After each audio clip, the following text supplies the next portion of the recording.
एक बार फिर से मैं प्रस्तुत हूँ आप सभी के सामने class 10th history second chapter Bharat में राष्ट्रवाद को लेके। इससे पहले वाले वीडियो में मैंने आपको इस चैप्टर को हर एक पॉइंट्स को अच्छे से समझाया था। आज मैं आप सभी को इस चैप्टर के प्रश्न उत्तर को बताने वाला हूँ। यदि आप प्रश्न उत्तर लिखने के इच्छुक हैं तो आप इस वीडियो को देख के अपने इस चैप्टर के प्रश्न उत्तर को भी लिख सकते हैं, और आप समझना चाहते हैं तो मैं समझाने के लिए तो उपस्थित हुआ ही हूँ, तो आपको किसी प्रकार की परेशानी नहीं होगी। तो आइए शुरुआत करते हैं इसके सबसे पहले प्रश्न से। सबसे पहला प्रश्न कहता है कि उपनिवेशवाद में राष्ट्रवाद के उदय की प्रक्रिया उपनिवेशवाद विरोधी आंदोलन से जुड़ी हुई कैसे थी। तो सबसे पहले मैं आपको बता दूं कि दमन और दुर्व्यवहार के चलते विभिन्न समूह जो थे वो एक दूसरे से बंधते जा रहे थे। मतलब जो अलग अलग समूह थे, छोटे छोटे समूह, वो एक दूसरे के साथ मिलते जा रहे थे, और उन्होंने क्या किया, औपनिवेशिक के खिलाफ लड़ते लड़ते एकता की भावना को समझ गए और खुद को विदेशी ताकत मतलब जो ब्रिटिश से उनसे आज़ाद कराने के लिए स्वतंत्रता संग्राम में जनता का हिस्सा लेने लगी। अब देखिए क्या हुआ कि जब ये एक दूसरे के साथ साथ ये रहने लगे और एक दूसरे के साथ साथ युद्ध लड़ते थे या फिर ब्रिटिश के खिलाफ आवाज़ उठाते थे या फिर जो बाहर के थे उनसे आज़ादी पाने के लिए आवाज़ उठाते, तब इन्हें यह पता चल गया कि यदि हम एक साथ रहें, एक साथ रहने से हमारी शक्ति अधिक मजबूत हो जाएगी। तो ये फिर एक साथ रहने लगे। उन्हें उम्मीद भी अलग थी। इस तरह उपनिवेश में राष्ट्रवाद की उदय की प्रक्रिया उपनिवेशवाद विरोधी आंदोलन से जुड़ी हुई थी। ये पहले प्रश्न का उत्तर है। आइए हम अगले प्रश्न की तरफ देखते हैं। पहले विश्व युद्ध में भारत में राष्ट्र आंदोलन के विकास में किस प्रकार योगदान दिया है। तो यहाँ पर मैं आपको बताना चाहूँगा कि विश्व युद्ध में एक नई और आर्थिक राजनीतिक स्थिति पैदा हो गई थी। जब प्रथम विश्व युद्ध हो रहा था उस समय क्या हुआ कि राजनीतिक आर्थिक स्थिति पैदा हो गई। इस कारण से रक्षा खर्च में भारी इजाफा हुआ। खर्चे की भरपाई के लिए दाम तेजी से और बढ़े और दाम दोगुने हो गए, जिस वजह से क्या हुआ कि हालत बहुत ख़राब हो गई। मतलब लोगों की जो स्थिति थी वो कुछ खास अच्छी नहीं थी। सिपाहियों को जबरन भर्ती कराया गया। मतलब कि भारत के लोगों को जबरन जो है वो सिपाही भर्ती के लिए उठा लिया जाता था। कोई लोग अगर कहीं जा भी रहा है, आ भी रहा है, या फिर अपने घर में अगर उन्हें कोई जवान आदमी दिख गया तो उसे उठा के सेना बना देते थे, सैनिक के लिए भर्ती कर लेते थे। और 1918 की बात है, 1921 की बात है। ये 1918-1921 में क्या हुआ कि फसल खराब होने लगी।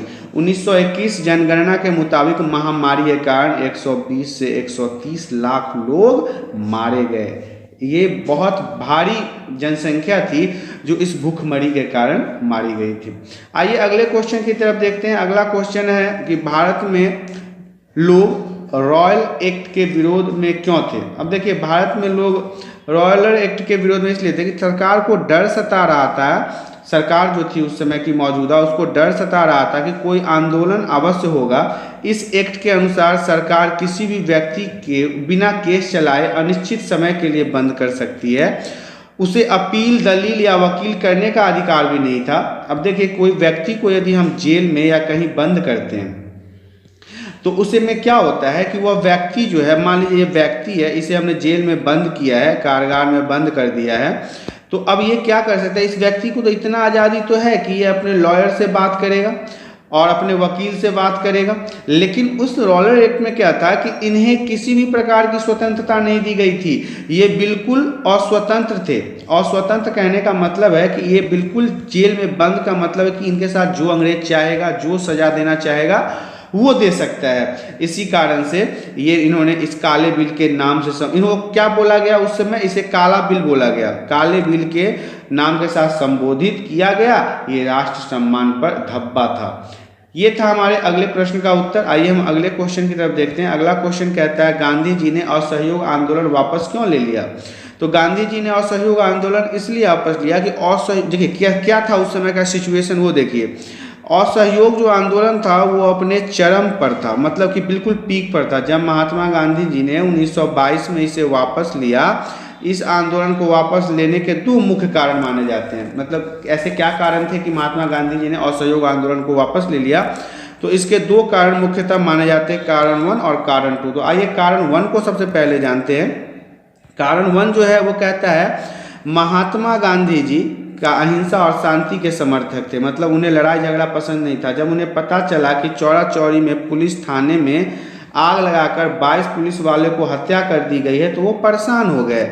मतलब महात्मा गांधी जी को ये लगता था कि अहिंसा और शांति से उन्हें देश की आज़ादी प्राप्त हो जाएगी, बिना हिंसा किए हुए देश की आज़ादी प्राप्त हो गई। और आज भी गांधी जी के विचार को समर्थन देने वाले बहुत लोग हैं, लेकिन वहीं पे वीर भगत सिंह, चंद्रशेखर आज़ाद और राजगुरु सुखदेव को समर्थन देने वाले की सीमाएं बहुत कम होती नजर आती है।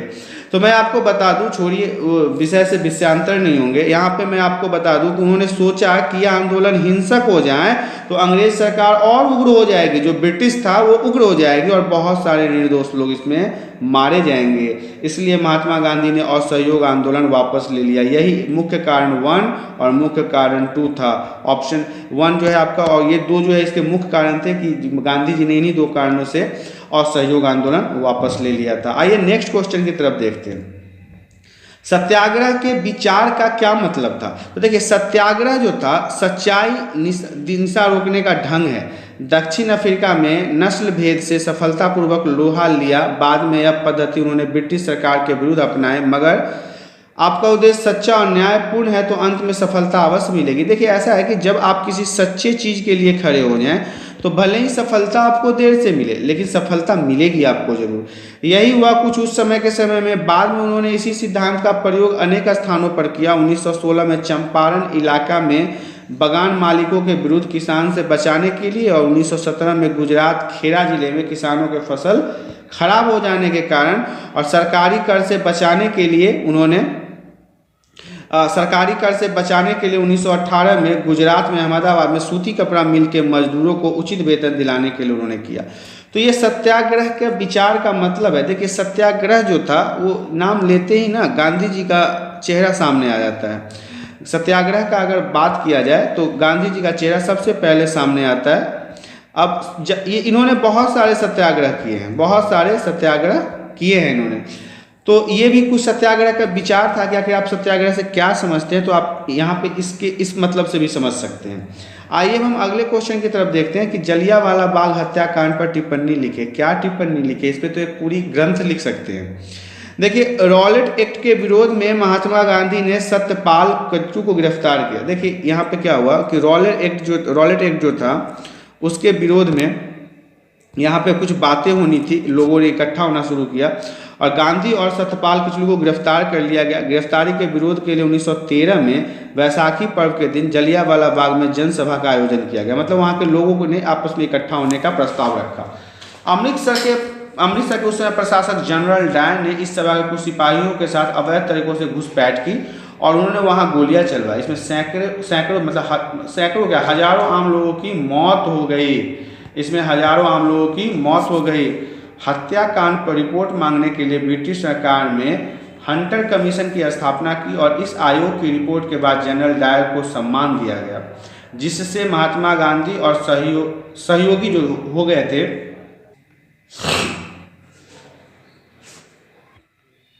नेक्स्ट क्वेश्चन है, साइमन कमीशन पर टिप्पणी लिखे। 1919 में क्या हुआ? एक्ट के तहत यह निर्णय लिया गया कि प्रत्येक 10 साल बाद सुधारों का मूल्यांकन किया जाए। इसी के लिए इंग्लैंड ने भारत में कमीशन भेजा, जिसका नाम उन्होंने साइमन कमीशन रखा। 1928 की बात है। 1928 में जॉन साइमन की अध्यक्षता में यह आयोग भारत आया और इसके आगे जाके भारतीयों ने इस मिशन का बहुत बहिष्कार किया। साइमन गो बैंक के नारे लगाए गए। जब आयोग लाहौर पहुंचा तो लाला लाजपत राय प्रदर्शन कर रहे थे। पुलिस के लाठीचार्ज में लाला लाजपत राय घायल हो गए और उनकी मृत्यु भी हो गई थी। आइए नेक्स्ट क्वेश्चन की तरफ बढ़ते हैं। भारत माता की छवि और जर्मनिया की छवि की तुलना करें। अगर भारत माता की छवि और जर्मनिया की छवि की, तो देखिए सबसे पहले मैं यहाँ पे बताना चाहूँगा, फिलिप बैक ने अपने राष्ट्र को जर्मी नियम के रूप में प्रस्तुत किया है।